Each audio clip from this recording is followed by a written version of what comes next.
Okay, great.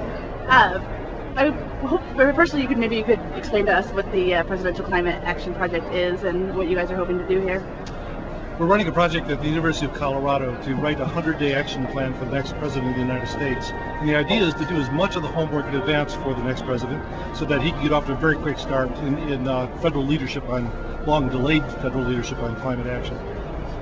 What do you think are some of the most important things? I know you guys have outlined hundreds of different things they could do, but what are the chief? We have 300, as a matter of fact, in our first version of this last December. We're working on a final version now, but I think job number one would be in the first 100 minutes in that inaugural address to challenge Congress to come back with a clean, elegant cap and auction bill within 100 days. That's number one. Number two is for the president to begin to pull back the curtain on the billions of dollars of subsidies that taxpayers are now paying for carbon activity like oil and gas production and so on. We're paying one another to emit carbon in a subsidy system that no one, believe it or not, has ever inventoried. So the president doesn't have the power to kill those subsidies, Congress does, but he needs to make them transparent.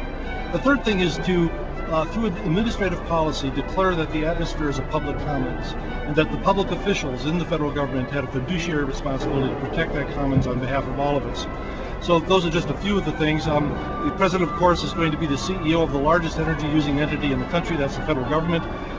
He needs to make sure he appoints really expert people instead of cronies or lobbyists into key climate positions. We're identifying what those positions are and some of the people that he can appoint. And we're also, we've done a legal study on what the president's authorities are to act without Congress, unilaterally. What can he do without waiting for Congress? So we've done a rather extensive study of that, and we've prepared it for the transition team.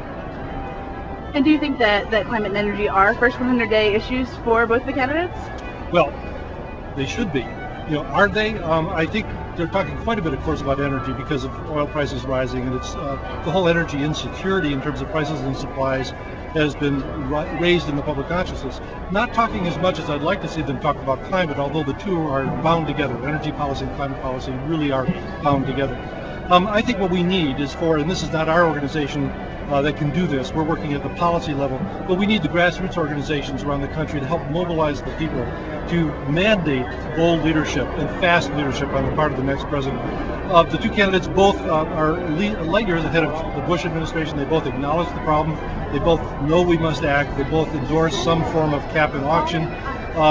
One candidate is more aggressive than another. I'll let you judge which is which, but we need them to feel emboldened. We need to have a public mandate for action, and that's not there yet. Do you, looking at both the candidates' records, I guess we talk about our environmental policy statements so far, talk about Obama's first. What do you think of the statements he's put out there about his policies, and are they moving in the right direction? Well, they are. I think he's being pragmatic in terms of oil drilling and so on.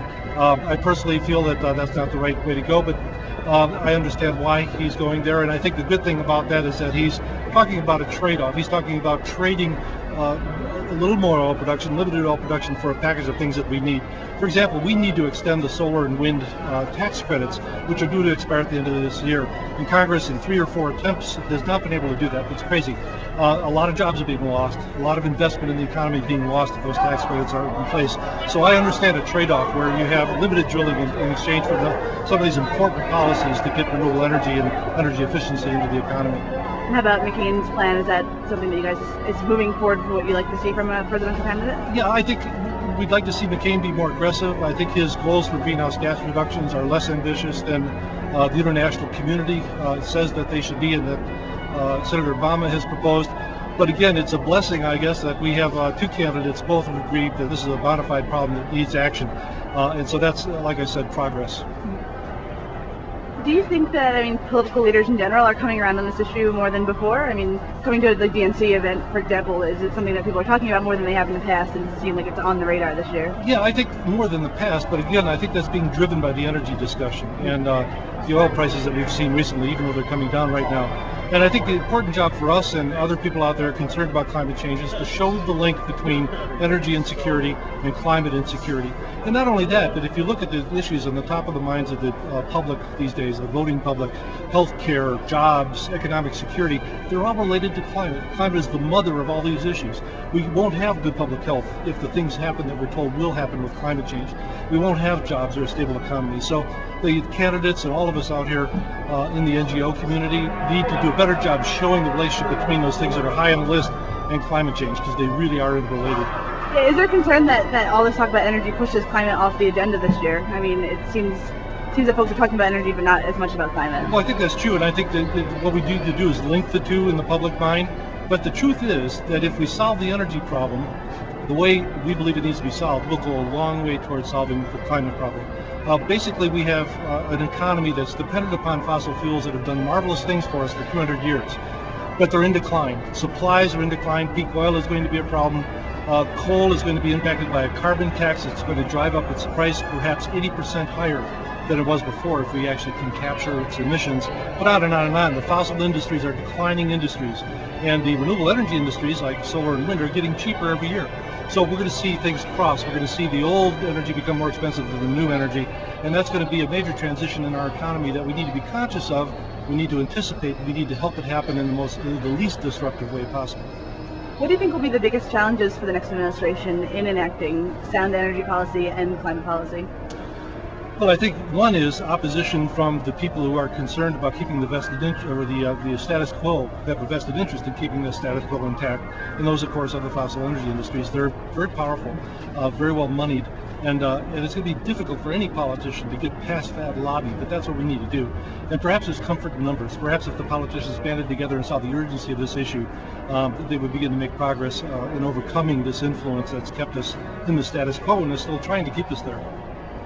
You're here at the DNC this week. What do you hope that you'll be able to, what kind of message will you bring to delegates and other attendees about what needs to happen? Fast action. I think the whole idea of bold, rapid action, about those first 100 days being critical, about the president using every bit of authority he has to get the country moving in the right direction, imploring Congress, putting proposals on the table before Congress for it to do what it has to do.